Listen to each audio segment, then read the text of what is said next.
পোলাটা কই গেছে এখনো খবর নাই, এনে কলেজের টাইম যা। বাবা আসসালামু আলাইকুম বাবা। বাবা যে কলেজে যাইতেছি বাবা, ইয়াটা 50 টাকা দাও, গাড়ি ভাড়া টাকা দাও। বাবা সালে দাও, গাড়ি যাবো গা বাবা। পোলা কলেজে যাইব গো। বাবা ভালো করে পড়ালে। হ্যাঁ বাবা ঠিক আছে বাবা, ওকে। হ্যাঁ, কত আদরের সন্তান, টাকা পয়সা দিচ্ছে। যা দিদি তো করি মনে ওরে বাবা আপনার ছেলে কই?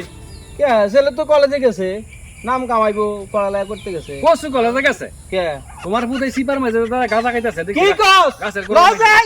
চলো, এই যে তোমার ছেলে। হয়তো এই তুমি কি করতেছ?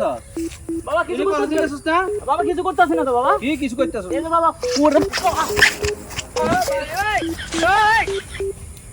সালাম আলাইকুম। এভাবেই আমাদের যুব সমাজ ছাত্ররা ধ্বংস হয়ে যাচ্ছে। আমরা ছাত্ররা ঠিকমতো লেখাপড়া করবো, এটাই হলো কাম্য। এটাই আমরা বাবারা কাম্য করি। ছেলে সন্তানের প্রতি খেয়াল রাখবেন, তারা যেন সঠিক সময় পড়ালেখা করে এবং নজরদারি রাখবেন।